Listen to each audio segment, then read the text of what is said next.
ಅಡುಗೆಗೆ ನಿಮಗೆಲ್ಲರಿಗೂ ಸ್ವಾಗತ. ಇವತ್ತು ನಿಮ್ಮ ಜೊತೆ ಶೇರ್ ಮಾಡ್ತಾ ಇದ್ದೇನೆ ಪ್ರಾನ್ ರೆಸಿಪಿ. ಪ್ರಾನಿಗೆ ಸಿಗಡಿ, ಎಟ್ಟಿ ಅಂತ ಸಹ ಕರಿತೇವೆ. ಇದರ ರೆಸಿಪೀಸ್ ಎಲ್ಲವೂ ಚೆನ್ನಾಗಿ ಆಗ್ತದೆ. ಹೆಚ್ಚಿನವರಿಗೆ ಪ್ರಾನ್ ತುಂಬ ಇಷ್ಟ ಇರ್ತದೆ. ಅನೇಕ ರೀತಿಯಲ್ಲಿ ಸಿಗಡಿಯಿಂದ ರೆಸಿಪೀಸ್ ಮಾಡಬಹುದು. ಇವತ್ತು ಸಿಂಪಲ್ ಮೆಥಡಲ್ಲಿ ಒಂದು ರೆಸಿಪಿ ಮಾಡಿ ತೋರಿಸ್ತಾ ಇದ್ದೇನೆ. ಇದಕ್ಕೆ ಹೆಚ್ಚಿನ ಇಂಗ್ರೀಡಿಯೆಂಟ್ಸ್ನ ಅವಶ್ಯಕತೆ ಇಲ್ಲ, ಸುಲಭವಾಗಿ ಇದನ್ನು ಮಾಡಬಹುದು. ಬನ್ನಿ ಮಾಡುವ ವಿಧಾನ ನೋಡೋಣ.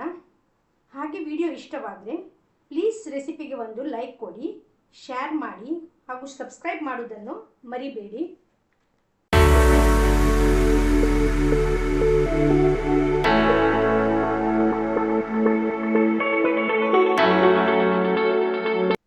ಇಲ್ಲಿ ಒಂದು 500 ಗ್ರಾಮ್ ಅಷ್ಟು ಸಿಗಡಿ ಮೀನನ್ನು ಈ ಕರಿಗೆ ಬಳಸ್ತಾ ಇದ್ದೇನೆ. ಇದು ಮೀಡಿಯಂ ಸೈಜ್ ಇದು ಪ್ರಾನ್. ಇದನ್ನು ಕ್ಲೀನ್ ಮಾಡಿ ಇಲ್ಲಿ ತೊಳೆದಿಟ್ಟಿದ್ದೇನೆ. ಇದಕ್ಕೆ ಕೆಲವು ಇಂಗ್ರೀಡಿಯೆಂಟ್ಸ್ ಅನ್ನು ಸೇರಿಸಿ ಮ್ಯಾರಿನೇಟ್ ಮಾಡೋಣ. ರುಚಿಗೆ ಉಪ್ಪು, ಸ್ವಲ್ಪ ಅರಿಶಿನ ಹುಡಿ, ಅರ್ಧ ಸ್ಪೂನಷ್ಟು ಕಾಳು ಮೆಣಸಿನ ಹುಡಿ ಸೇರಿಸುವ. ಚೆನ್ನಾಗಿ ಮಿಕ್ಸ್ ಮಾಡುವ. ಈ ಹುಡಿಗಳು ಪ್ರಾನ್ ಜೊತೆಗೆ ಚೆನ್ನಾಗಿ ಸೇರಿಕೊಳ್ಬೇಕು. ಟೈಮ್ ಇದ್ದರೆ ನೀವು ಒಂದು ಅರ್ಧ ಗಂಟೆ ಮ್ಯಾರಿನೇಟ್ ಮಾಡಿ ಇಡ್ಬೋದು, ಇಲ್ಲದಿದ್ದರೆ ಒಂದು 10 ನಿಮಿಷ ಆದರೂ ಈ ಥರದಲ್ಲಿ ಮ್ಯಾರಿನೇಟ್ ಮಾಡಿ ಇಡುವ.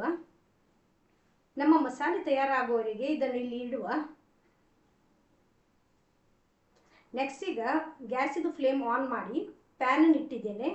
ಅದರಲ್ಲಿ ಒಂದು 3 ಸ್ಪೂನಷ್ಟು ಎಣ್ಣೆಯನ್ನು ಸೇರಿಸಿದ್ದೇನೆ. ಎಣ್ಣೆ ಬಿಸಿಯಾಗಿದೆ ಇಲ್ಲಿ. ಈಗ ಇದರಲ್ಲಿ ಒಂದು ಅರ್ಧ ಸ್ಪೂನಷ್ಟು ಸೋಂಪು ಕಾಳನ್ನು ಸೇರಿಸಿ 1 ನಿಮಿಷ ನಾವು ಇದನ್ನು ಫ್ರೈ ಮಾಡಬೇಕು. ಇದಕ್ಕೀಗ ಒಂದು 2 ಸೀಳಿದ ಕಾಯಿ ಮೆಣಸನ್ನು ಸೇರಿಸುವ. ಜೊತೆಗೆ ಒಂದು 10 ಬೆಳ್ಳುಳ್ಳಿದು ಬೀಜ, 1 ಇಂಚಷ್ಟು ಶುಂಠಿಯನ್ನು ತುಂಡು ಮಾಡಿ ಸೇರಿಸಿದ್ದೇನೆ. ಪುನಃ ಇದನ್ನು ಫ್ರೈ ಮಾಡುವ. ಇದನ್ನು ಇಲ್ಲಿ ಒಂದು 2 ರಿಂದ 3 ನಿಮಿಷ ಫ್ರೈ ಮಾಡಬೇಕು. ನೋಡಿ, ಇಷ್ಟು ಫ್ರೈ ಆದ ಮೇಲೆ ಇದರಲ್ಲಿ ಒಂದು 2 ನೀರುಳ್ಳಿ ಕಟ್ ಮಾಡಿದ್ದು ಸೇರಿಸುವ. ಇದನ್ನು ಸಹ ಎಣ್ಣೆಯಲ್ಲೇ ಫ್ರೈ ಮಾಡುವ. ನಂತರ ಇದು ಗ್ರೈಂಡ್ ಮಾಡಲಿಕ್ಕಿದೆ, ಹಾಗಾಗಿ ನೀರುಳ್ಳಿಯನ್ನು ನಾನು ರಫ್ ಆಗಿ ಇಲ್ಲಿ ಕಟ್ ಮಾಡಿದ್ದೇನೆ. ನೀರುಳ್ಳಿ, ಹಸಿಮೆಣಸು ಚೆನ್ನಾಗಿ ಫ್ರೈ ಮಾಡಬೇಕು. ನೆಕ್ಸ್ಟ್ ಈಗ ಇದಕ್ಕೆ ನೋಡಿ ಒಂದು 2 ಟೊಮೆಟೊಗಳನ್ನು ಕಟ್ ಮಾಡಿದ್ದು ಸೇರಿಸ್ತಾ ಇದ್ದೇನೆ. ಟೊಮೆಟೊ ಸೇರಿಸಿ ಈ ನೀರುಳ್ಳಿ ಜೊತೆಗೆ 1-2 ನಿಮಿಷ ನಾವು ಫ್ರೈ ಮಾಡಬೇಕು. ಟೊಮೆಟೊ ಸ್ವಲ್ಪ ಸಾಫ್ಟ್ ಆಗಬೇಕು, ಹಾಗಾಗಿ 5 ನಿಮಿಷ ಮೀಡಿಯಂ ಫ್ಲೇಮಲ್ಲಿ ಇದನ್ನು ಮುಚ್ಚಿ ಬೇಯಿಸುವ. ಈಗ ನೋಡಿ ಒಂದು 5 ನಿಮಿಷ ಮೀಡಿಯಂ ಫ್ಲೇಮಲ್ಲಿ ಟೊಮೆಟೊ ಬೇಯಿಸಿದ್ದು ಆಗಿದೆ. ಗ್ಯಾಸಿದು ಫ್ಲೇಮನ್ನು ಆಫ್ ಮಾಡಿದ್ದೇನೆ. ತಣ್ಣದ ನಂತರ ಇದನ್ನು ಮಿಕ್ಸಿ ಜಾರಲ್ಲಿ ಸೇರಿಸಿ ಇದನ್ನು ಗ್ರೈಂಡ್ ಮಾಡಬೇಕು. ಫೈನಾಗಿ ಇದು ಪೇಸ್ಟ್ ಮಾಡಬೇಕು. ನೋಡಿ, ಈಗ ಅದೇ ಪ್ಯಾನನ್ನು ಗ್ಯಾಸಲ್ಲಿಟ್ಟು ಫ್ಲೇಮ್ ಆನ್ ಮಾಡಿದ್ದೇನೆ. ಅದರಲ್ಲಿ ಒಂದು 2 ಸ್ಪೂನಷ್ಟು ಎಣ್ಣೆಯನ್ನು ಸೇರಿಸುವ. ಈಗ ಈ ಎಣ್ಣೆಯಲ್ಲಿ ನಾವು ಪೇಸ್ಟ್ ಮಾಡಿಟ್ಟ ಮಸಾಲೆಯನ್ನು ಸೇರಿಸಿ ಫ್ರೈ ಮಾಡುವ. 2-3 ನಿಮಿಷ ಇದನ್ನು ಚೆನ್ನಾಗಿ ಫ್ರೈ ಮಾಡಬೇಕು. ಈ ಥರದಲ್ಲಿ ಚೆನ್ನಾಗಿ ಎಣ್ಣೆಯಲ್ಲಿ ಫ್ರೈ ಆದ ಮೇಲೆ ಇಲ್ಲಿ ಆಯಿಲ್ ಸಪ್ರೇಟ್ ಆಗಿದೆ.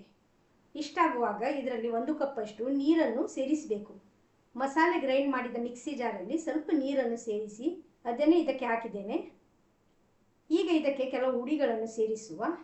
ಒಂದು 1/4 ಸ್ಪೂನಷ್ಟು ಅರಿಶಿನ ಹುಡಿ, 1 ಸ್ಪೂನಷ್ಟು ಕೊತ್ತಂಬರಿ ಹುಡಿ, ಅರ್ಧ ಸ್ಪೂನ್ ಜೀರಿಗೆ ಹುಡಿ, ಒಂದು 2 ಸ್ಪೂನಷ್ಟು ಅಚ್ಚ ಖಾರದ ಹುಡಿಯನ್ನು ಸೇರಿಸಿ ಮಿಕ್ಸ್ ಮಾಡುವ. ಒಳ್ಳೆ ಮಾಡಿ ಇದನ್ನು ಫ್ರೈ ಮಾಡಬೇಕು. ಈ ಥರದಲ್ಲಿ ಹುಡಿಗಳು ಚೆನ್ನಾಗಿ ಮಸಾಲೆ ಜೊತೆಗೆ ಬೆರಿಬೇಕು. ಫ್ಲೇವರ್ ಇದೆಯಲ್ಲ ಮಸಾಲೆಗೆ ಬರಬೇಕು.